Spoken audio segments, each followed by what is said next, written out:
Hey, I'm the composer Andrew Lloyd Fry. Welcome to episode 1 of the Composer's Process.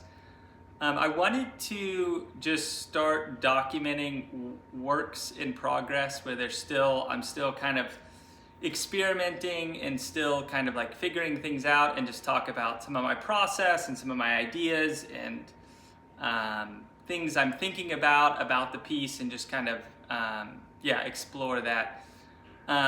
So for this first series, this is all going to be works for solo piano. This is my main composition goal this year. I'm shooting for about 4 to 5 pieces that will be grouped together. So it's in an album, and all for solo piano.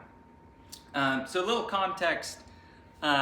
Even writing for solo piano actually isn't my preference. I think of myself very much as like orchestral and rhythmic, and much more of a composer before I'm a pianist. I play piano, but that was much more the tool for composing. And there was a long time where I never wrote any music for piano, but I eventually started doing it more just for the practicality and almost, you could say, like financial reasons. So it's pretty expensive just to hire musicians and rehearse, and it's like hard to get a grant, hard to get a commission. The classical music's very much like grant, commission, competition based, and this was a way I could make music and share music without needing any of that. So like me and some friends are doing quarterly house shows. It's like I can just walk in and share my music with 10 people or 15 people. And it's not dependent on a big opportunity or money. It's been really nice just to have that freedom to be able to share things without needing that, needing other people to do something to give me that opportunity. I think the other thing is a little bit of like an emotional hurdle. Just showing up as a pianist, because it's like I am firstly a composer, so in the classical world it feels like the standards are obviously very high, so that's just been like this emotional thing that I've had to get over, where it's like, I'm not the best piano player in the world, but I want to share this music with you. So that's some of the context for the piece, what I'm working on. Okay, so I haven't spent like a ton of time on this yet. I feel like I haven't really like dug in, and it's kind of just been like the last month or so. I walk by the piano and I mess around a little bit, and it's like, I like that idea, and then I mess around with it again when I walk by again, and okay, I like that, and I kind of have slowly accumulated like a couple ideas, but not much. So let me just show you what I got so far. Let's see. There we go.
Something like that. I messed it up a little bit, but that's like the general idea.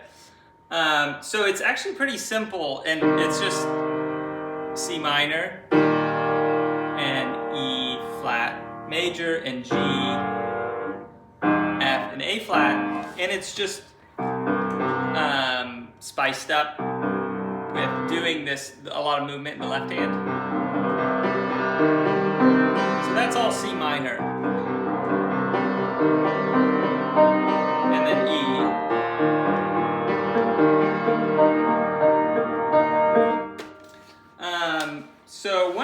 realized about that is this thing is actually I kind of stealing from myself, and I didn't realize that like initially. So I just last year wrote a string duet for violin and viola, and this is just like straight out of the viola part, and I decided I'm okay with that.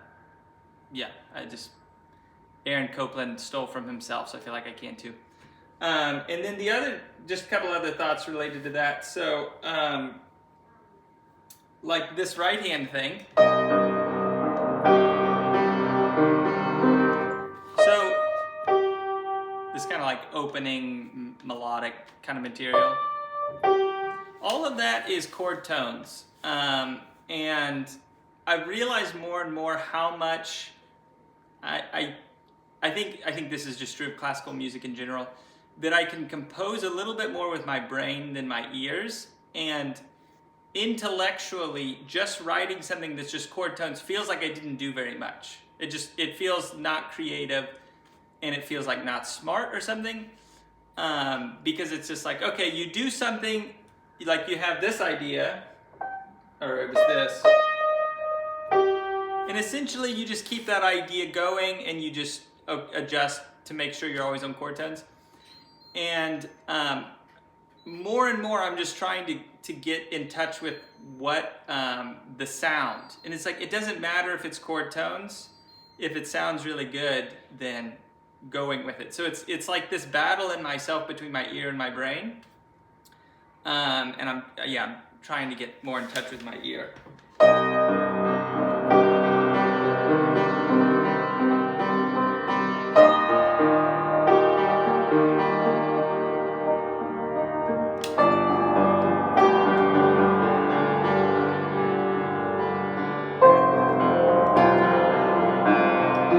I think it sounds good. So, I mean, I wouldn't do that forever, but I'm thinking that's kind of like going to be like the introduction, and then probably go off somewhere else. And then a couple other things, like I really don't have any type. I'm early enough where I don't really have like an arc for the like all the music. So I don't prefer little just snippets of pieces, or just pieces that are like standalone and you put them together. I much prefer to work in this like thematic, there's this idea I'm exploring, or a certain emotion or something like that, and I don't have that. So my last work, New Kind of Air, the theme was chronic illness in my family, and wanting to write just really soothing and slow and peaceful and hopeful music, and that was kind of like this arching theme. But at this point for this, I'm not sure on that. So let's see, there was one other thing I was going to say on that. Oh, I think the last thing is, for me personally, for this project, there's kind of like 3 rules that I'm trying to make everything fit in. So first, I'm actually wanting to write music that's like pretty easy, just for the practicality of like, I don't have a bunch of time to practice my own music. So that's gonna limit a lot of what I do right there. It's just like getting ready. It's like, okay, I can practice this for a little bit, but it's not time intensive. Just to make this work for me and other things I'm doing in life, it's got to be like pretty easy. So that's one rule. Rule 2 is, and this might be a little controversial, but I do want to make this project music that is suitable for how most people consume music in our culture, which is not with that much attention. Music is a background, like sensory experience, and I don't think that that's bad that ever happens. I do feel sad that happens most of the time. So I kind of view like my solo piano things as things that work more for that, and for like mostly what I write other than that is stuff for strings. And that's going to be a little more free and a little more like, this is you kind of need to pay attention, and this isn't like really good background music. So yeah, that's rule 2. I want it to have that function where it's like this can be used in that way. And I would say traditional classical music is not the best at that, and probably because there wasn't recording the time it was made, so people only listen to it in concerts and you'd give it your attention. And then rule 3 is actually it needs to be pretty light on my right hand. So if you notice this thing, that's all, that's interesting because the left hand is doing stuff and it's moving. And I have an ongoing right hand injury from piano practice. So there's seasons where I stopped playing piano just because, I was injured. And I realized like I'm a composer, I can write things that are just like really light on the right hand. I can't remember who it was. Maybe Ravel wrote a piece for a pianist who lost an arm in World War II. Maybe I'm mixing things up. There's like this piano concerto for the left hand. So a little bit of that going on. Just like it's got to be pretty minimal on the right hand as it like continues to recuperate. Okay, so that is it for episode 1. If you have any thoughts, if you have any thematic suggestions for me, leave that in the comments, and I'll shoot for like, once a month, kind of showing what I'm working on. Thanks for watching.